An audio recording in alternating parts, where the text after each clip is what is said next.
Jesus! Oi, Jéssica. Tudo bem? Aham. Olha o que eu fiz pra você. Que lindo esse banco, Jéssica. Você sabe o que é isso? Claro! Jéssica, esse é o banco das suas decisões. É, eu sei. Eu quero que você sente aqui e comece a tomar as decisões por mim. Porque eu quero que a sua vontade seja feita na minha vida. Jéssica, a partir do momento que eu sentar nesse banco, as decisões da sua vida serão eu que vou tomar. Eu sei, é isso mesmo que eu quero, ó. Por favor, senta aqui e começa a tomar as decisões. Eu me sinto lisonjeado, Jéssica.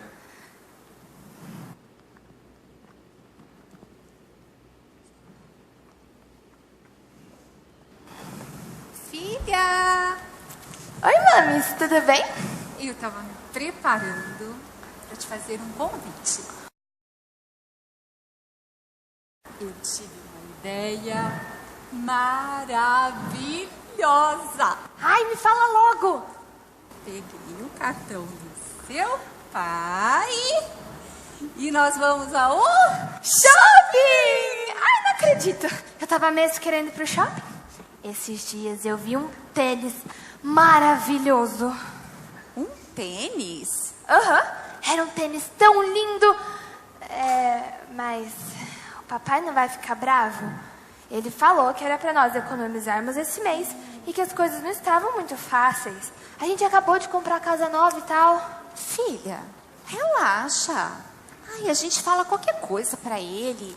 A gente pode falar pra ele que a gente teve um dia de mãe. Filha, o que você acha? Ele não liga. Ai, ele sempre dá um jeito. É, né? Ele trabalha umas horinhas a mais e pronto. Então, Não. Não. não? Não sei que horas. Eu não sei que horas vai dar pra gente ir, mas certeza que a gente vai, tá? A gente inventa que foi comprar um presente ou qualquer coisa. É que eu tenho que arrumar umas coisinhas aqui no meu quarto, mas às 11 a gente vai, tá? Tá bom. Tá bom então, filhota. Até depois.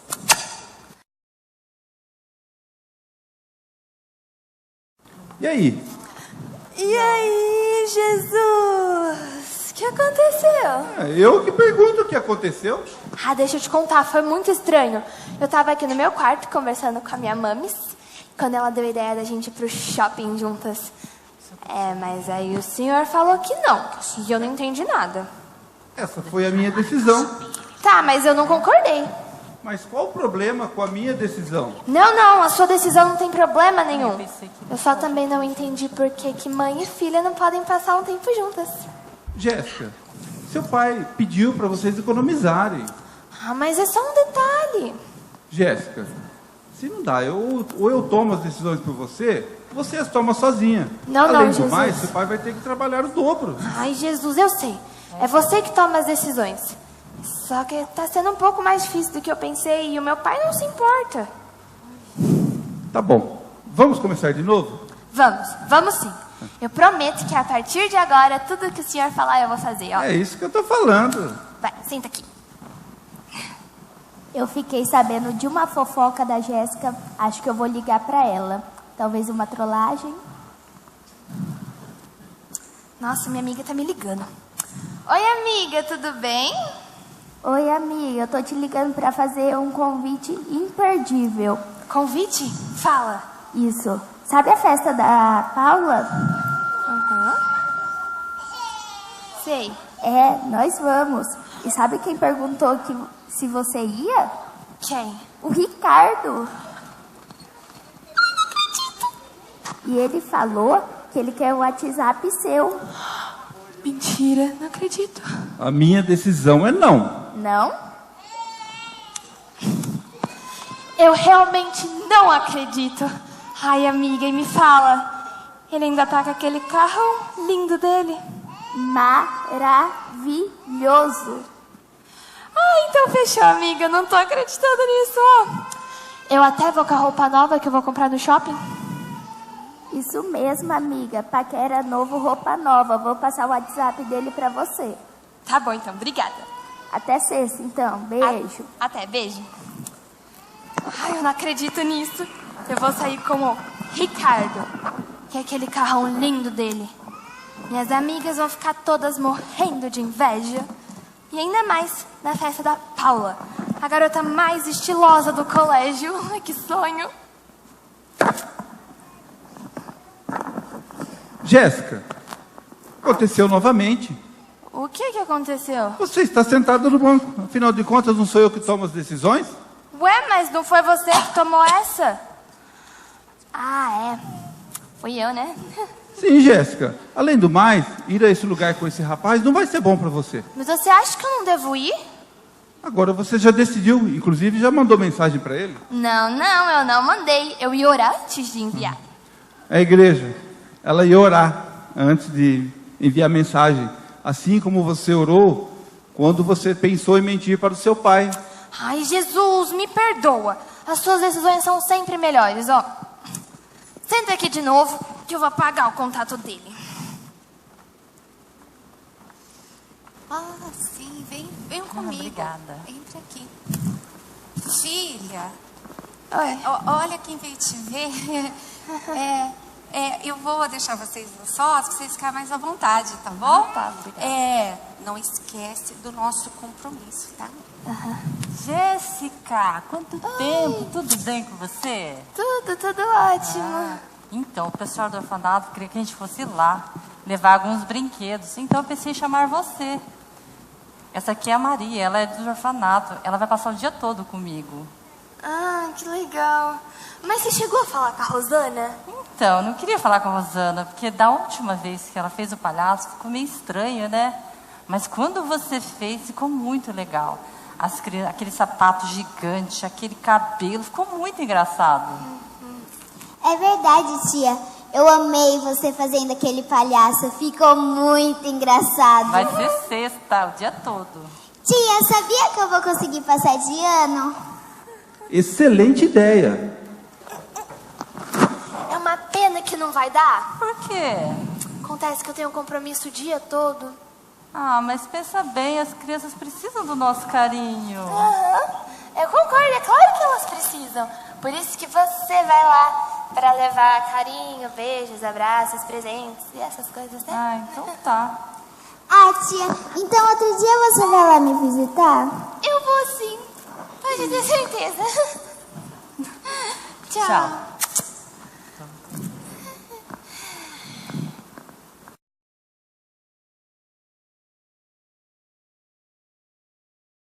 Jéssica, você tem um pequeno problema com as suas escolhas. Não, Jesus, eu já até sei o que você vai falar. Mas você não entende, tem muita coisa envolvida. Que tanta coisa envolvida você diz que tem, é somente uma decisão. Eu sei, e essa decisão, ó, eu já até tomei. Você não tá vendo que é você que vai tomar conta da minha vida inteirinha? Jéssica, se não dá. Ou eu tomo as decisões, ou você as toma sozinha. Não, Jesus, é você que toma, ó. Pode pegar. Não, Jéssica. Você precisa me dar esse banco e as suas vontades. Mas eu tô te dando, pega. Não, Jéssica. Faça a sua escolha. Ai, eu não posso. Jéssica, você fez sua escolha já.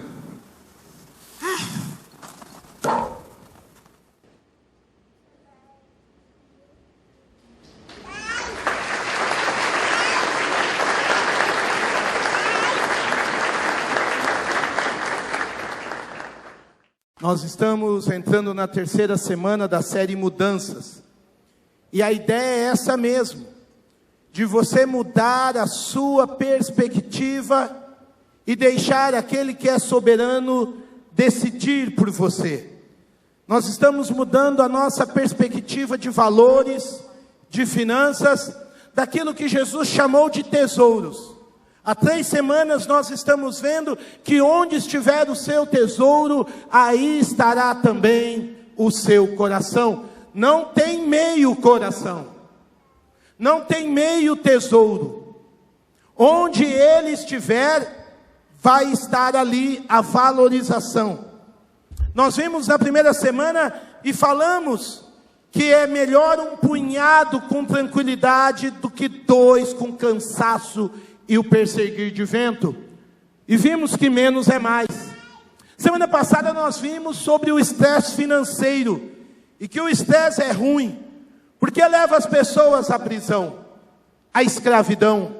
Aquele que pede emprestado é escravo de quem empresta. Mas hoje à noite nós vamos dar um outro salto de maturidade, de entendimento, porque nós vamos ver que doar é bom. Diga comigo, doar é bom. Para valer agora, doar é bom. E quando nós falamos sobre doar é bom, a palavra de Deus é rica demais nesse sentido. O apóstolo que batiza o nosso estado, e que foi o último a entrar no ministério de Jesus como apóstolo, Paulo recebeu o evangelho do próprio Senhor Jesus, e escrevendo Lucas, no livro de Atos, ele narra algo que Paulo lhe confessa. E Paulo disse ali: em tudo que fiz, mostrei a vocês que mediante trabalho árduo, devemos ajudar os fracos, lembrando as palavras do próprio Senhor Jesus, que disse: há maior felicidade em dar do que receber. Foi Jesus mesmo quem disse e instaurou o princípio de que doar é bom. Eu quero pensar hoje à noite que alguns de nós têm algumas boas lembranças quando ganhou algo, um presente que queria, e a gente chama isso de consumo emocional. Alguma coisa que você comprou depois de muito trabalho, depois de muito esforço. Mas também nós temos que entender que existem outras histórias emocionais relacionadas à doação. Quando você pôde dar a alguém algo muito especial, quando você abençoou alguém de uma maneira muito presente, muito cuidadosa. Eu sempre estou contando para vocês histórias da minha família, e eu sempre digo do meu pai, mas tem uma história de doação, e eu estava lembrando hoje cedo que essa história já tem mais de 40 anos. Nós morávamos num bairro de periferia em Campinas, numa Coab, e o nosso vizinho de frente de casa era pai de 5 crianças. Ele era um cobrador de ônibus, e esse homem ficou doente, muito doente na época, com poucos recursos médicos, uma tuberculose agressiva. E eu me lembro que meu pai levou eu e meu irmão junto para ajudá-lo numa época que a gente fazia a compra de mês, porque a inflação era altíssima. E eu me lembro que tudo que meu pai colocava no carrinho que ele pilotava, ele botava meu irmão e eu para dirigir o outro carrinho. Ele pegava uma farinha para ele, uma farinha no outro carrinho, uma dúzia de ovos para a gente, uma outra dúzia de ovos naquele outro carrinho. E quando chegamos em casa, ele separou as duas compras e falou para o meu irmão e para mim: vão até a casa do seu Rubens e entreguem lá. Gente, eu me lembro como se fosse hoje. A alegria que brotou. Meu pai não era crente, deixa eu te dizer, meu pai nem era crente. A alegria que brotou no nosso coração foi algo inesquecível. Da gente poder ajudar, abençoar um vizinho enfermo. Eu e meu irmão nunca mais nos esquecemos disso. Porque doar é bom. Jesus disse que é melhor dar do que receber. Quem aqui tem uma experiência como essa sabe o que eu estou dizendo. Como pastor de jovens, fizemos um acampamento, uma missionária do Rio de Janeiro estava pregando entre nós, e ela desafiou os jovens a fazerem uma oferta naquela noite. E fazer acampamento com jovem é dureza. Eu me lembro que a moçada tinha lavado o carro, vendido sanduíche para quitar o acampamento. Mas naquela noite, baseado na palavra que a gente recebeu, o coração da moçada estava fervendo. O pessoal pediu mais tempo para poder preparar a oferta. Neguinho desceu para o alojamento, pegar moeda, pediu emprestado para amigo que estava ali. E eu nunca vi aquilo como eu vi naquela noite. No acampamento de jovens, nós fizemos o que seria relativo hoje a uma oferta de 12 a 14 mil reais. E aquela moçada até hoje lembra de como foi importante aprender que doar é melhor do que receber. Quem aqui tem uma experiência parecida, a experiência privilegiosa, gostosa de ter doado na hora certa? Deixa eu ver. Quem aqui? Levanta. Olha só.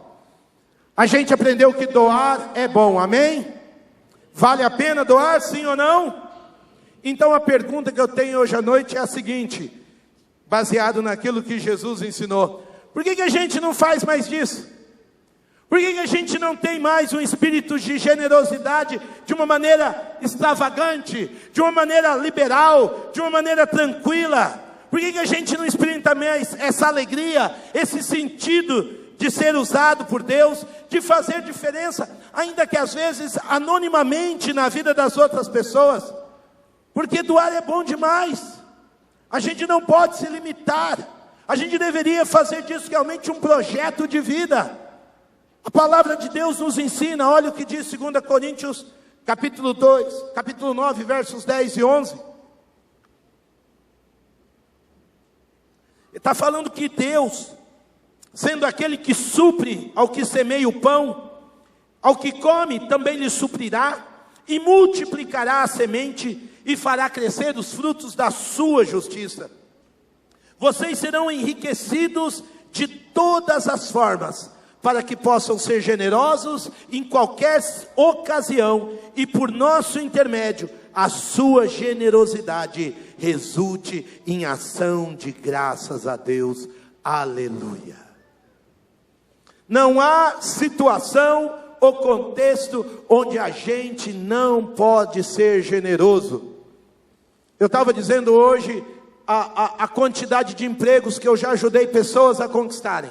Eu nunca fui dono de um negócio, eu não sou nenhum coach profissional, no máximo como psicólogo, um orientador vocacional. Mas como é que você gerou emprego, Oswaldo? Eu aproximei pessoas, eu aproximei homens que podiam dar emprego a outras pessoas.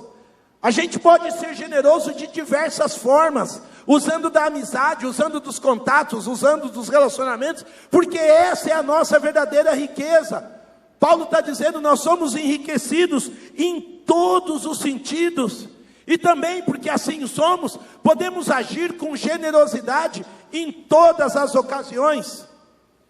É Outubro Rosa, e eu estava me lembrando, quando a minha filha, a Jennifer da história, que ainda não sai com ninguém, nem vai sair, deixando bem claro, estou esperto e Jesus está comigo.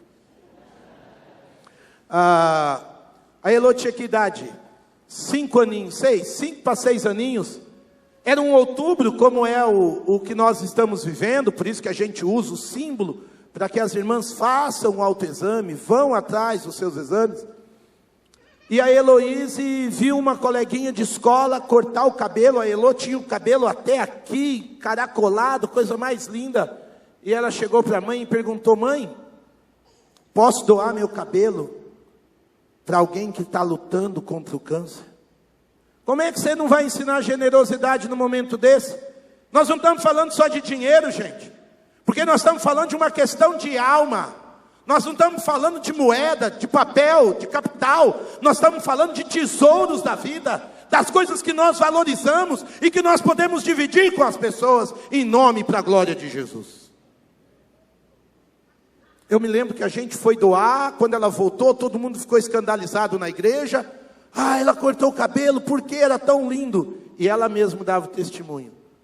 E eu me lembro que muito mais outras meninas da nossa igreja começaram a doar seus cabelos para fazer peruca para as senhoras que estavam lutando contra o câncer, contra a calvície produzida. Generosidade cabe em qualquer momento, em qualquer situação, e o mais gostoso de tudo, porque doar é bom, é saber que ao final disso, Deus vai ser glorificado.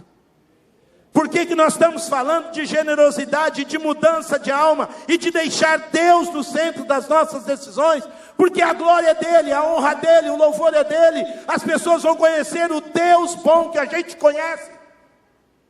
Quando eu acabei o sermão dessa manhã, eu disse para o pastor Zé, pedindo perdão por ter avançado o horário, eu podia falar da bondade de Deus o dia inteiro, porque eu conheço um Deus que é bom demais, que nos sustenta, que nos supre, que nos abre a alma, que nos abre a mente, que nos aproxima de pessoas, que nos leva além da nossa limitação. Então é onde que a pergunta fica: por que nós não fazemos mais atos de doação? Por que doar é bom? Por que a nossa alma não é mais generosa?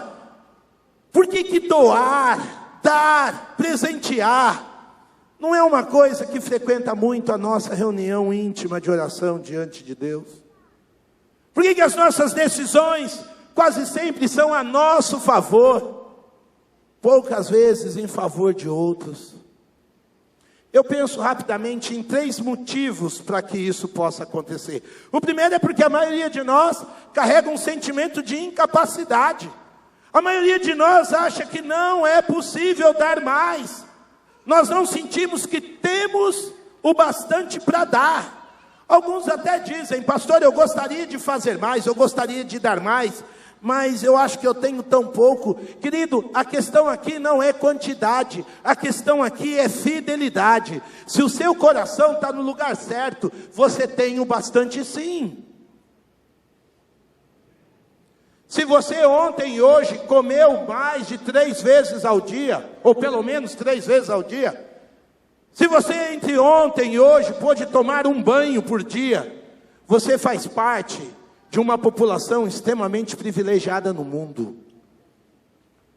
Uma grande parte das pessoas no mundo não comem, nem tem o sanitarismo público necessário. Talvez você tenha que descobrir que você é mais rico do que você imagina. O segundo motivo, infelizmente, das pessoas não serem tão generosas, é porque este é um tema que já sofreu muito abuso, muita distorção. Eu sei que quando eu começo a falar sobre doação, o seu coração já dá 2 passos para trás.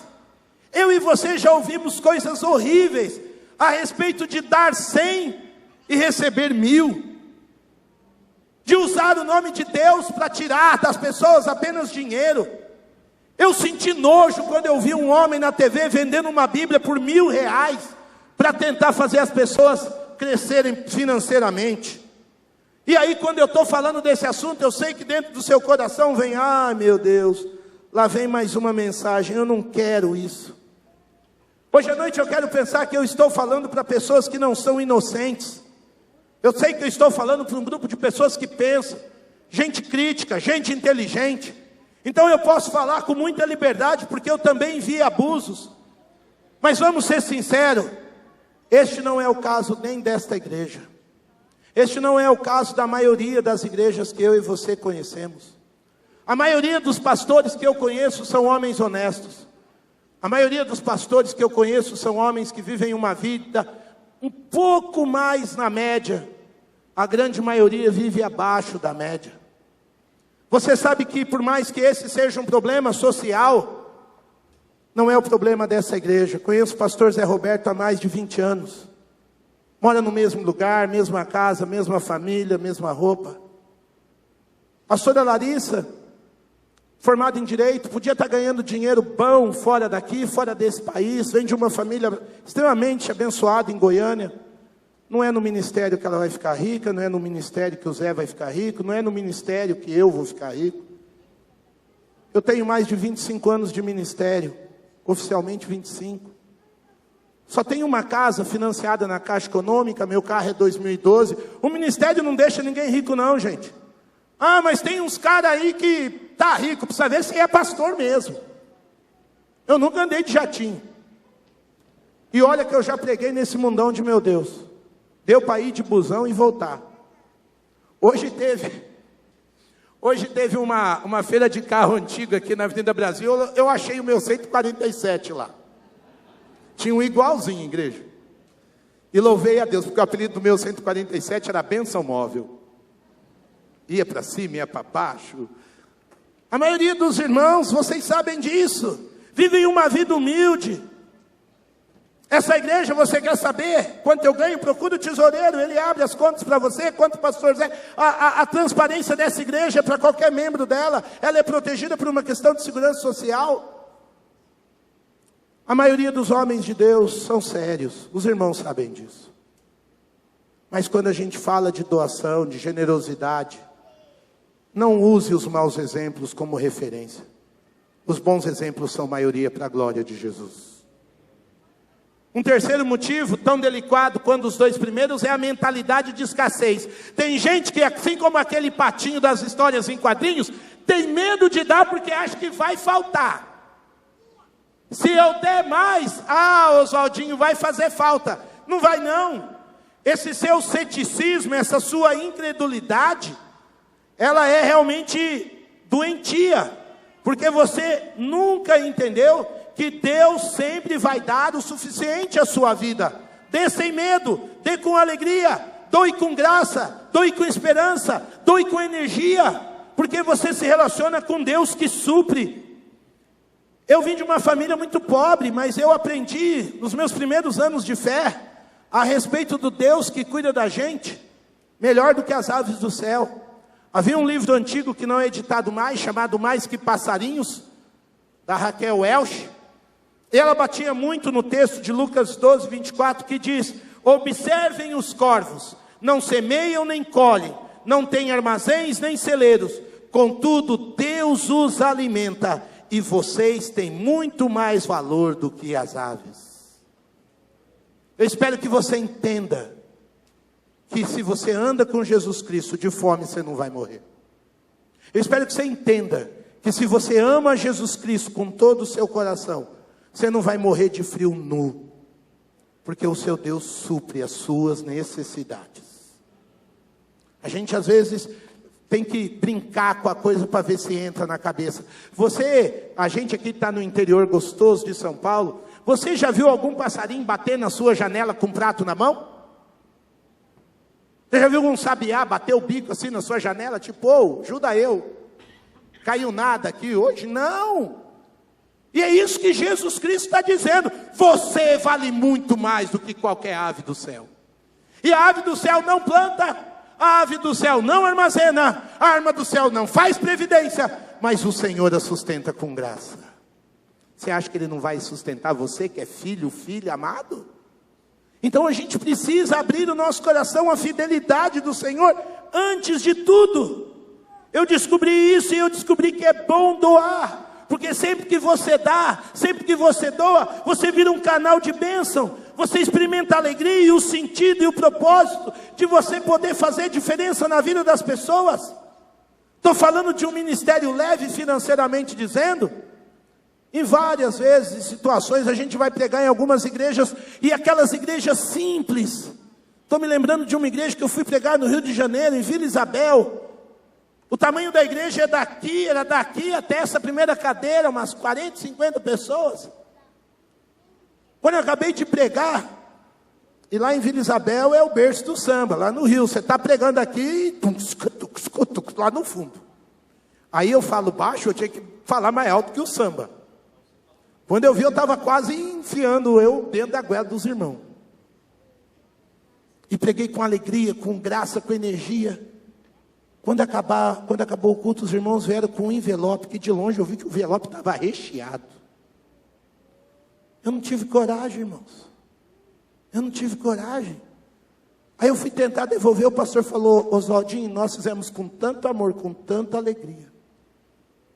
A igreja de Jesus Cristo sempre foi sustentada pelos pobres, irmãos. A igreja de Jesus Cristo, na história da igreja, não foram ricos, até porque a igreja de Jesus sempre teve poucos ricos. A maioria é classe média ou pobre. Mas é essa gente que investe em missões. É essa gente que sustenta missionários. É essa gente que honra os propósitos de Deus na terra. Porque Deus não precisa do nosso dinheiro, mas Ele quer nos usar através dos nossos recursos. Amém. Eu tenho uma palavra orientadora para você hoje à noite. Para arrancar os medos do seu coração. A palavra de Deus no livro de Provérbios, capítulo 11, versos 24 a 25 diz: a quem dê generosamente e vê aumentar suas riquezas. Olha que interessante. Você dá e você vê riquezas. Ele não diz dinheiro. Riquezas de várias formas. Riquezas aumentam. Agora outros retêm o que deveriam dar, achando que eles têm o poder de decisão, achando que eles têm o controle das coisas, e do que eles retêm o que deveriam dar, caem na pobreza. E o verso 25, que está aí na sua Bíblia, diz: o generoso prosperará, e quem dá alívio aos outros, alívio receberá. Aleluia. Glória a Deus. Por quê? Porque o generoso liberou o coração, liberou a alma, deixou Jesus tomar a decisão, deixou Jesus ir à frente, aprendeu que Ele é o dono. Eu não tenho nada, mas Ele é o dono de tudo, até do que eu tenho na mão, no bolso, na conta. E quando a gente descobre isso, a gente folga nesse Pai bondoso, a gente vive tranquilo no cuidado dEle. Agora, quem retém, acha que está tomando todas as sábias decisões. Recordando um pouco de história para os mais jovens, eu me lembro quando veio o Plano Collor. Quem se lembra do Plano Collor aqui? Eita, se você ergueu a mão, você revelou sua idade. Que Deus tenha misericórdia. Quando o Plano Collor veio, ele deixou R$200 na época, 200 cruzeiros, nem lembro a moeda. Deixou 200 alguma coisa. O resto o governo limpou as poupanças. Tirou 50 reais, era 50 cruzeiros, sei lá. O resto, você sabe que teve igreja que pirou o cabeção? Teve igreja que endoidou porque estava guardando o que devia dar. E agora? Porque nós somos dependentes de Deus, tendo ou não tendo, irmãos.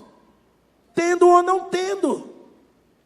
Igrejas que às vezes não tinham, mas tinham investido em missões, investido em pessoas, investido em construções, em projetos, em obras, em vidas, ficaram tranquilas. Me lembro, foi um momento desesperador para muita gente. Eu quero pensar com vocês que hoje à noite a questão não é sobre dinheiro, é sobre quem está tomando as decisões dos recursos que estão em minha mão. Esse é o grande assunto. Por isso o meu desafio é você que anda com Jesus Cristo, por isso que o meu desafio é você que é discípula do Senhor Jesus, é que você aprenda que doar é bom, e que você venha crescer em generosidade, amém?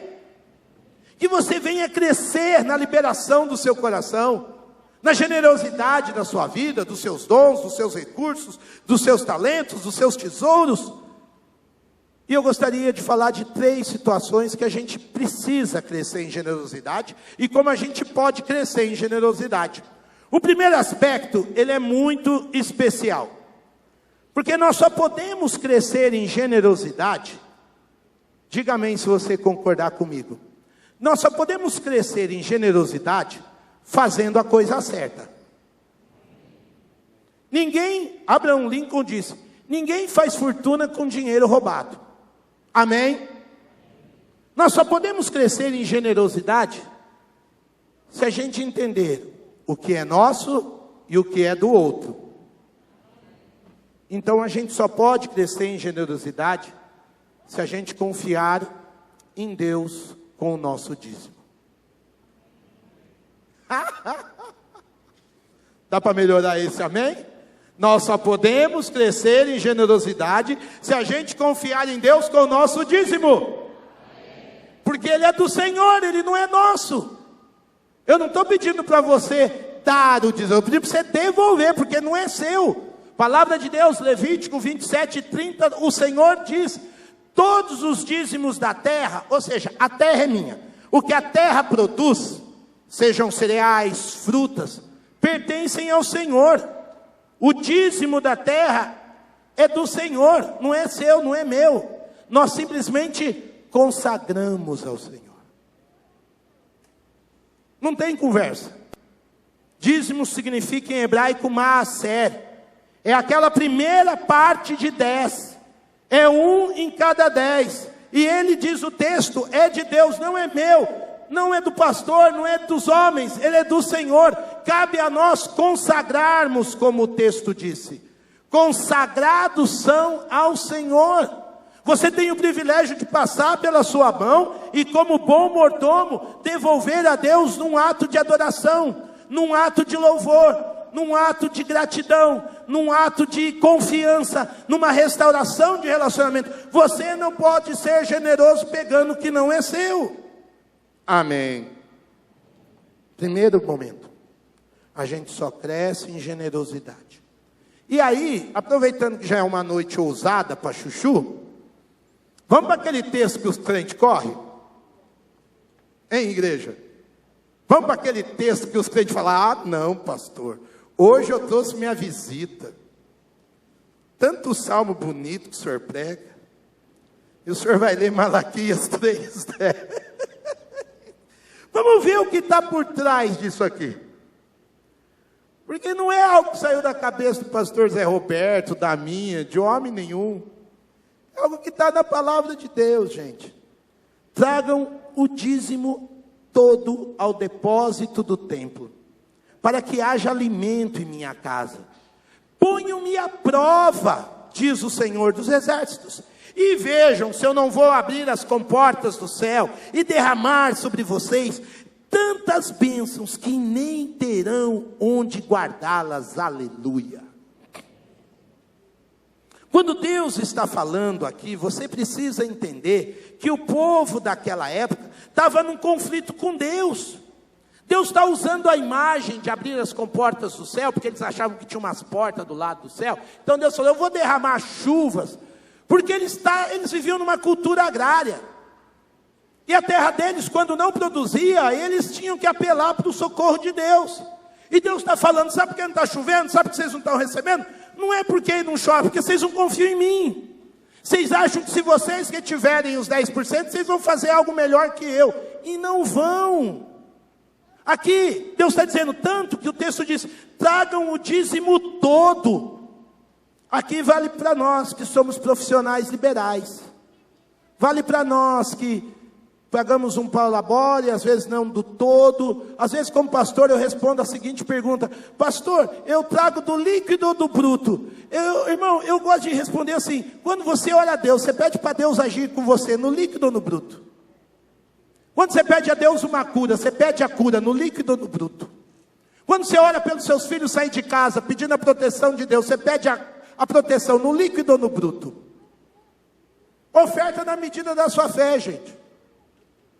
Mas o Senhor diz que tem que ser o dízimo todo. Não é 2, eu sou ruim de conta. Lá vai o Léo me zoar. Não é 2/5 de 10. Né? Divide 10 na metade, 5, 2 desses 5. Não, é o dízimo todo, é 1 em 10. E leva para onde? O texto vai dizer: para o depósito do templo. Havia do lado do templo de adoração um lugar onde eles guardavam os mantimentos. É de lá que o sacerdote comia, é de lá que o levita comia, é de lá que o estrangeiro quando vinha comia, é de lá que os irmãos quando vinham adorar em Jerusalém comiam. Isso é uma simbologia, porque ninguém aqui planta. Não, tem uns irmãos que plantam tomate, né? Mas tem uns irmãos que plantam. Mas a maioria de nós não vive da terra. Então não adianta ser literal: eu não planto nada, não preciso trazer o dízimo. Não, santo. É daquilo que é os seus recursos, daquilo que são os seus ganhos. Dali você tira a primeira parte de 10. E leva aonde se a gente não tem um armazém? Traz aqui nessas taças bonitas. Se você aqui, porque o Senhor fala: para que haja alimento em minha casa, para que você seja nutrido, para que você seja fortalecido. Ou seja, esse aqui é o lugar onde a sua alma está se fortalecendo. Este aqui é o lugar onde você está nutrido espiritualmente. Essa aqui é a casa de oração, onde você ora, onde você tem comunhão. Então é aqui. Ah, não, eu congrego lá. Então leva lá, fica à vontade. Ah, não estou em igreja nenhuma. Deixa em cima da pedra e sai correndo. Mas não guarda o que é do Senhor no seu bolso. Deu para entender? Não puxa juízo para a sua vida em nome de Jesus. Agora, o Senhor está dizendo isso, não é porque Ele está com raiva dessa gente, não. É a única área da vida espiritual que você pode testar a Deus. Você não pode testar a Deus em nada. Ou o Senhor me cura, ou o Senhor não é Deus. Você está errado. Ou o Senhor me dá casamento, ou o Senhor não é Deus. Você está errado.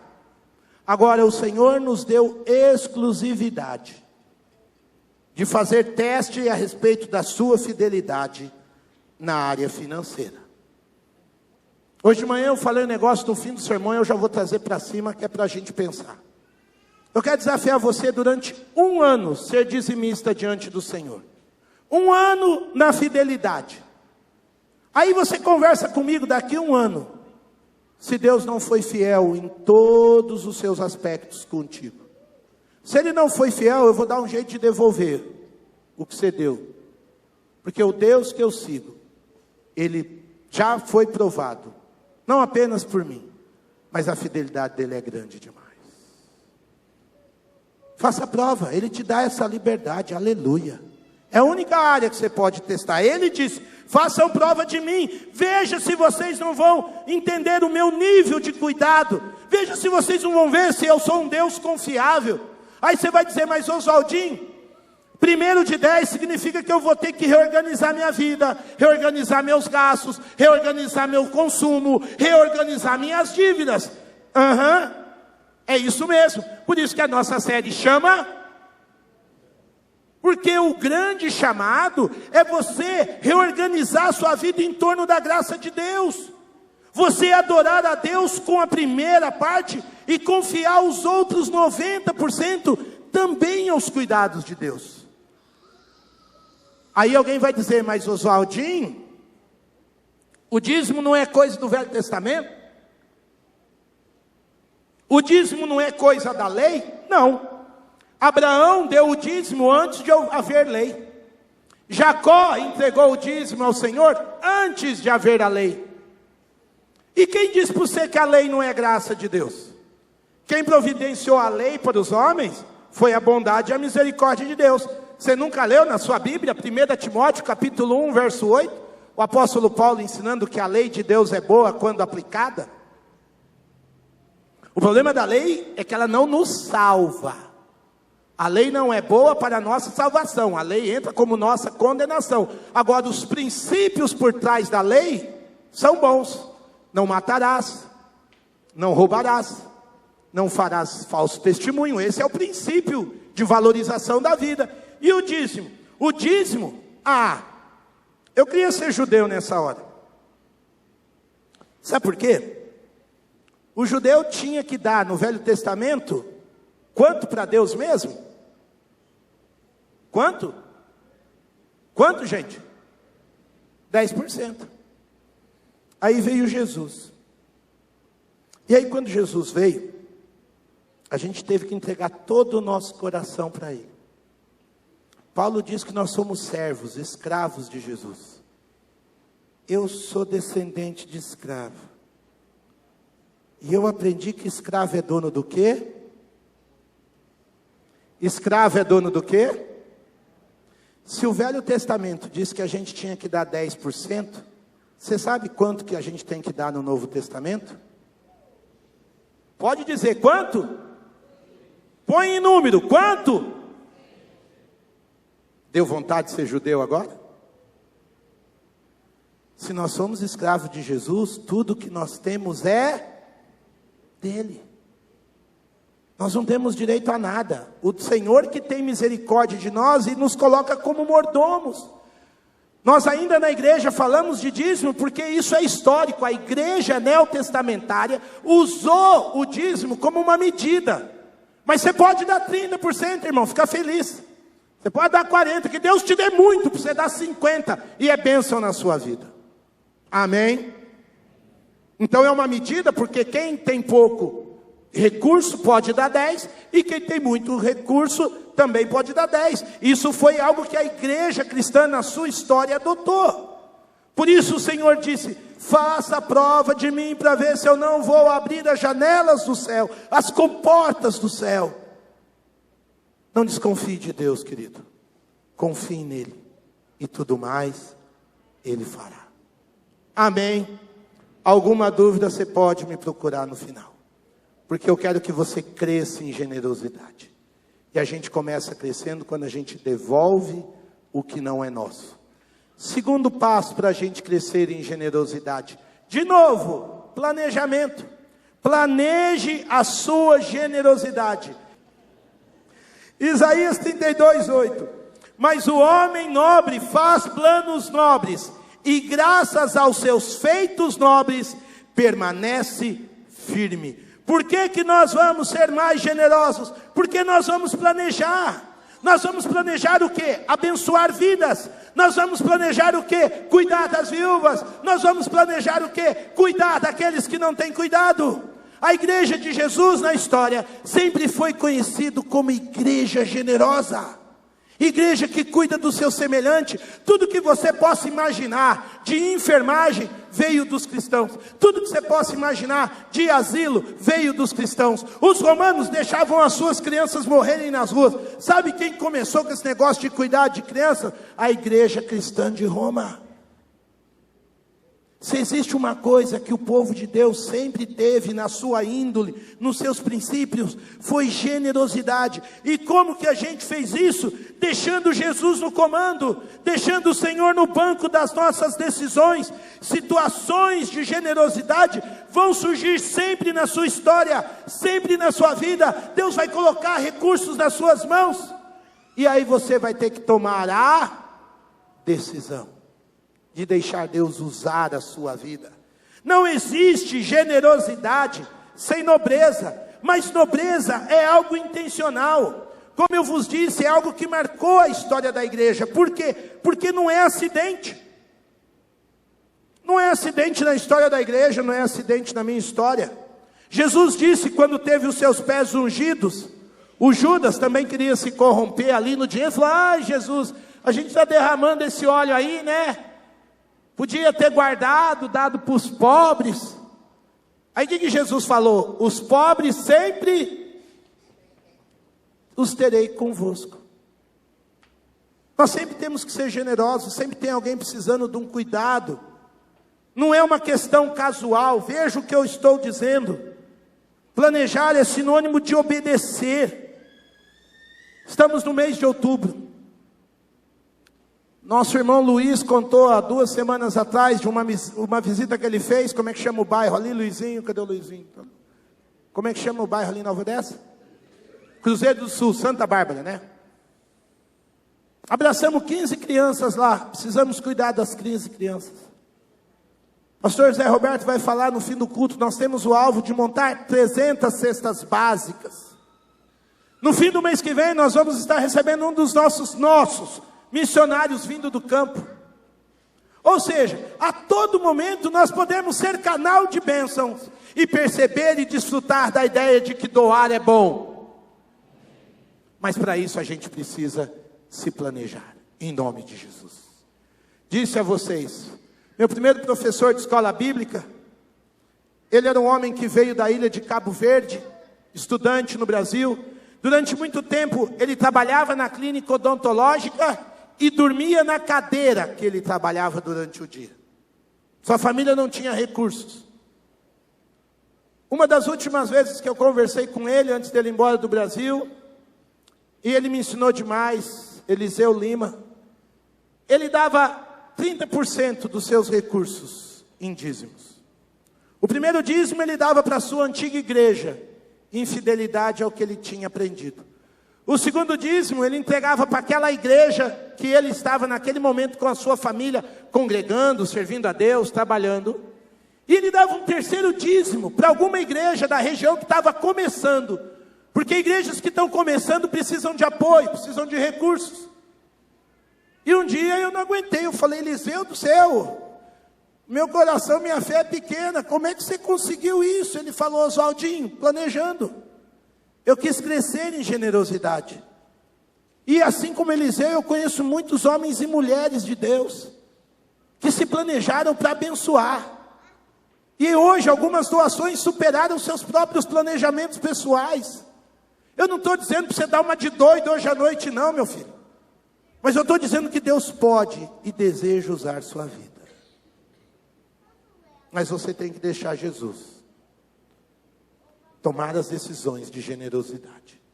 Necessidades são amplas. Toda hora bate alguém na nossa porta dizendo: igreja, entra nessa com a gente. E a gente pode entrar.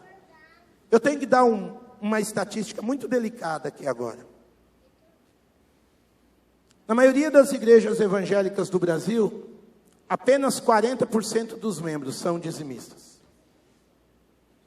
Se nós tivéssemos 70% 80% dos membros das igrejas, de fato dizimistas, nós não precisávamos fazer campanhas, nós não precisávamos cobrar nenhum evento, nenhum projeto, nós não precisávamos tentar angariar fundo nenhum, se a gente tivesse mais generosidade e mais compromisso em devolver o que é de Deus.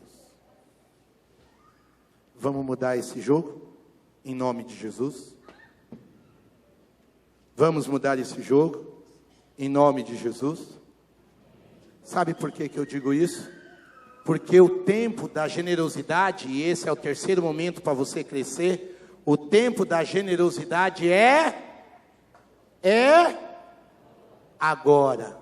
Não é amanhã, não é depois que as crianças cresceram, não é depois que o idoso morreu, não é depois que o missionário voltou. O tempo da generosidade é agora. Paulo está preso numa cela e leva um dos presidiários com ele a Cristo Jesus. O nome do presidiário era Onésimo. Onésimo era um escravo que fugiu do seu senhor e antes de fugir roubou o seu senhor. Agora ele está preso e possivelmente ele vai ser solto. E Paulo sabe que ele precisa voltar para o único lugar para arrumar a vida em Cristo Jesus. Voltar para a casa do seu senhor. O senhor de Onésimo, Filemão. Sabe quem é Filemão? Um crente. Quem levou esse crente a Jesus? O mesmo apóstolo Paulo. Como Deus faz as coisas. Hoje, sem querer, eu entrei em uma rua na contramão. Estava tendo um movimento lá, eu segui um carro para eu conseguir chegar em casa, estava cheio de desvio. Na hora que eu estava chegando na esquina, que deu uma bifurcação da final da contramão, eu estava seguindo o carro da frente, o carro virou, eu virei. Quando eu virei o carro, alguém gritou: "Ei, pastor!"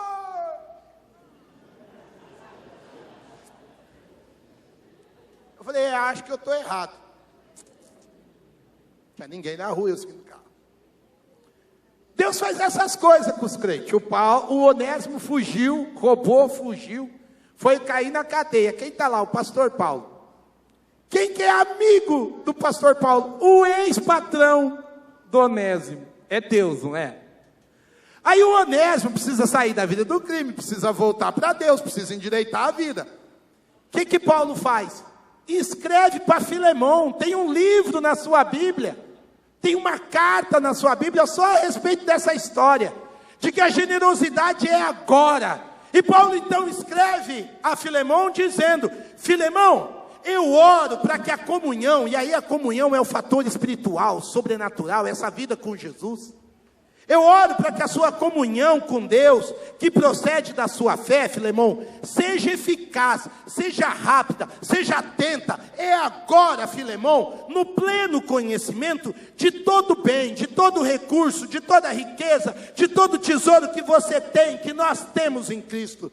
Se ele, o Onésimo, o prejudicou em algo, ou deve alguma coisa, faz o seguinte: recebe ele na sua casa, mas põe a dívida dele na minha conta, e eu, Paulo, escrevo de próprio punho. Olha que para um judeu falar isso aqui não é fácil não. Eu pagarei, para não dizer que você me deve a própria vida. Por que o Paulo está dizendo você me deve a própria vida? Porque você ia para o inferno, Filemão. E quem salvou a sua vida pregando o evangelho fui eu.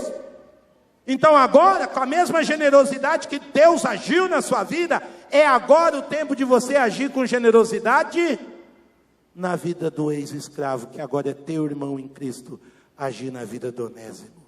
Aleluia. Isso é Bíblia viva, meus irmãos. É a palavra de Deus dizendo que a generosidade é parte do sobrenatural na minha vida, na sua vida. Que a expectativa de Deus é da minha e da sua ação eficaz. Qual é a necessidade?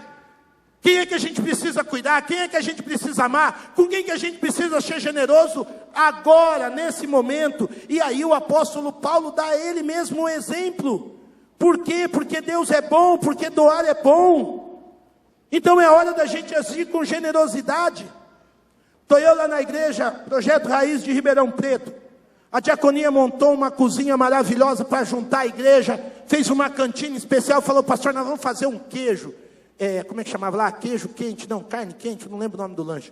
Mas nós vamos fazer uma carninha desfiada, bem temperada, 7h30, é a hora de falar de comida. porque hoje vai vender coxinha. Eles faziam uma carninha maravilhosa, muito bem temperada. Tinha um turco que parece o Cândido lá, irmão do Cândido. Aí ele fazia, no meio do culto, aquele cheiro de carne boa subia. Aí eles botavam um queijo maravilhoso, aquilo derretia, fervilhava. Aí tinha um guaraná geladão, aqueles cristais de gelo. Você está me entendendo? Está me entendendo? Peguei no seu coração. Aí o pessoal falou, pastor, nós estamos fazendo isso para o povo acabar o culto, sentar lá, rir, conversar, testemunhar, glória a Deus. Nós vamos cobrar R$5. O lanche, olha que bagatela, o lanche e o guaraná. O senhor dá o aviso? Dou. Quando chegou na hora, eu fui dar o aviso. Falei, irmãos, vai ter um lanche assim, que nem eu fiz com vocês, mais um guaraná, R$5. Na hora o Espírito Santo soprou uma ideia no meu coração. Porque pode ser que para mim R$5 não faça falta, para você não faz falta. Mas às vezes para o teu irmão R$5 faz muita diferença. Eu já fui para a igreja, irmãos, com o dinheiro do bolso, para ir e voltar para casa no busão.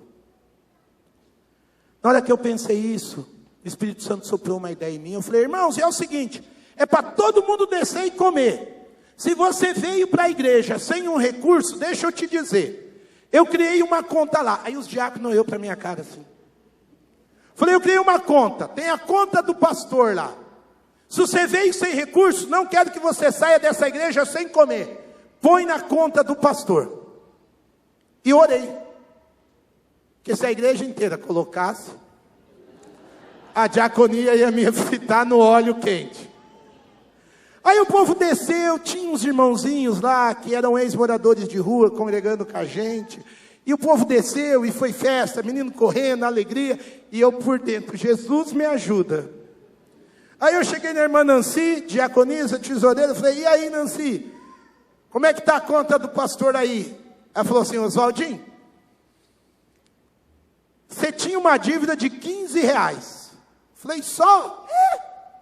Só R$15. 3 pessoas pegaram aí e tal. Falei, mas tinha por quê? Porque alguém veio ver como está a sua conta e resolveu pagar. Glória a Deus. Irmão, não é pelos R$15. Não é pelos 20 centavos. É pela confiança de que a necessidade de ajudar é quando? Não dá para ser depois.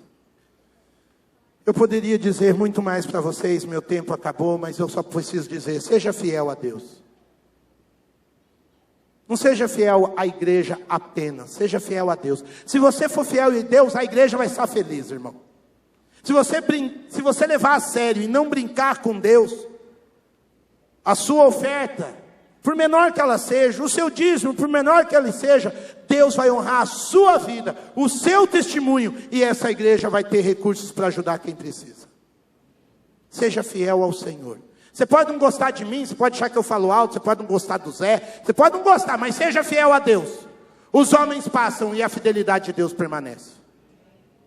Seja fiel a Deus. Busque ter um testemunho de generosidade extraordinário. Lembre que Deus te chamou para ser bênção na vida das pessoas. E por último, se eu não pude te ajudar a entender tudo isso, seja sensível à voz do Espírito Santo. Eu tenho descoberto no meu ministério de aconselhamento, que às vezes eu falo coisas para as pessoas, que as pessoas já sabem. Elas vêm conversar comigo só para ter certeza. Eu não preciso convencer ninguém, quem convence é o Espírito, amém? Hoje à noite, eu vou perguntar, quem é que está sentado no seu banco de decisões? Eu não te preguei nada novo. Muito do que eu preguei você já sabe, já sabia. A questão é se você está sensível à generosidade ou você está fingindo surdez diante de Deus. Se nada disso te convencer, eu quero lembrar a você que o nosso Deus é um Deus generoso. O cerne do Evangelho é João 3,16. E ali a Bíblia diz que Deus deu. Porque Deus tanto amou o mundo que deu o seu Filho unigênito, para que todo que nele crer não pereça, mas tenha a vida eterna. Por que a gente fala de generosidade? Porque o nosso Deus é um Deus que deu. E Deus A Bíblia diz que deu Jesus ao mundo antes da fundação do mundo. Deus não deu Jesus quando nós éramos amigos dele. Deus deu Jesus quando nós éramos inimigos dele. Deus deu Jesus por amor às nossas vidas, a favor da nossa alma, contra o nosso pecado, quando nós ainda éramos avarentos, quando nós ainda éramos desobedientes. Agora que nós somos amigos de Deus, cabe a nós a mudança de alma, de mente, e entender que doar é bom, de que menos é mais, de que estresse é ruim, de que podemos crescer em generosidade. Mas a gente começa devolvendo a Deus o que é dele, planejando a generosidade e não deixando passar a chance de abençoar a outras vidas. Eu quero convidar você a ficar em pé. Enquanto eu pregava, talvez você entendeu. Nas últimas semanas nós temos convidado você a receber de Deus portas, esperança, ânimo. Hoje eu quero convidar você a dar a Deus. Talvez faz tempo que você não faz uma oferta de gratidão. Lá em casa a gente comemora tudo. A filha tira nota alta, a gente comemora. Saiu uma resposta, a gente comemora. A TV funcionou, a gente comemora. Consertou o carro, a gente comemora. E quando a gente comemora, fica bem também ofertar. Por quê? Porque Deus é bom. Deus é fiel. Meu pai lutou com câncer no hospital público. E eu lembro que um dia eu fui visitá-lo, o pai falava assim: isso aqui é bom. Eu falei: como é bom, pai? Ah, todo mundo me trata bem, tem os medicamentos, os médicos são muito legais, nem parece hospital público. E aí eu me lembrava daquele pai que dava uma compra para o vizinho, porque o texto diz que o generoso prospera, aumenta as suas riquezas. Eu estou te convidando a ser generoso hoje à noite. Eu estou te convidando a conhecer um Deus que é bom, bom, bom, bom, bom, o tempo todo. Deus é bom. Eu não sou rico de dinheiro, eu sou rico de vida, de alma, de amigos, de gratidão, de direção, de criatividade. Você tem outras riquezas. Eu quero convidar você hoje a celebrar todas as riquezas que Deus te deu.